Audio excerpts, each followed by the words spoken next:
Good morning, Life Point Church, and welcome back for the final part of our series this week on loving mercy. We are jumping in today with what does the mercy of God look like?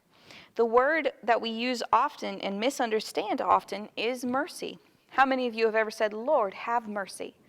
We say it and we use it in our vernacular, but in reality it's a deep characteristic of God that we really need to take into consideration how much of his character is wrapped up in mercy. Lamentations 3:22 and 23 says, "It is of the Lord's mercies that we are not consumed, because his compassions fail not. They are new every morning. Great is thy faithfulness." It is of the Lord's mercies that we are not consumed.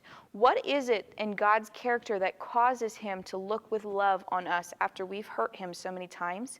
It's his mercy. And if that is such an important characteristic to God, it needs to be a very present characteristic in our lives as well. Another verse we're going to look at today is 1 Chronicles 16:34, which says, "O give thanks unto the Lord, for he is good. His mercy endureth forever." Jesus' mercy is new each morning, and his mercy has no half-life. Jesus' mercy endures forever. The Hebrew word for mercy in Micah 6 is translated in other parts of the scripture as loving kindness. The concept in this Hebrew word is not easily defined by a single word.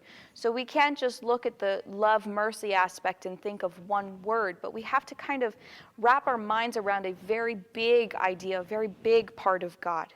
Mercy as an attribute of God or man is an act of kindness or love shown to someone. That's what mercy is. It's an act of kindness. It's an act of love shown to someone. Mercy is the degree of kindness in a member of a healthy family shows another family member.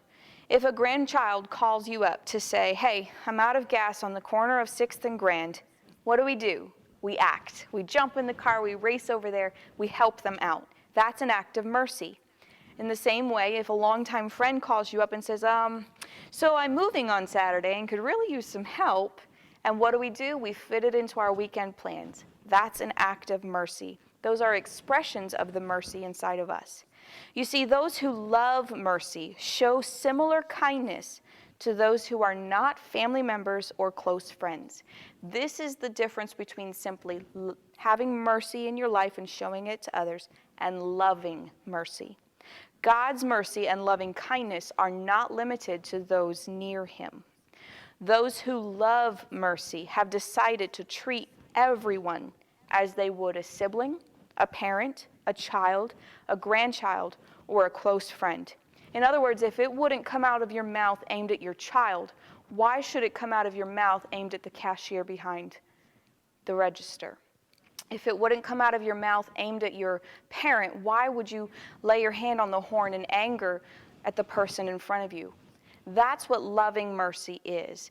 If it wouldn't be said in a loving way to someone that you love, you cannot say it to someone that you do not love, because we need to love everyone. For humanity to love mercy is seldom a natural response. This isn't going to be something that just naturally happens inside of you. This is something that only comes when we lay down our pride and our self-will and we try our best to follow hard after the character of Jesus Christ.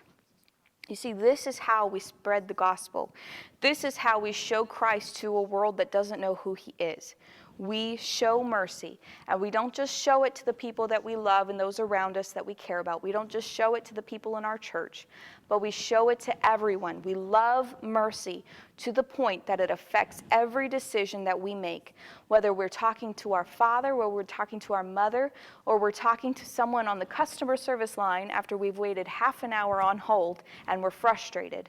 How much mercy are you going to show in those senses?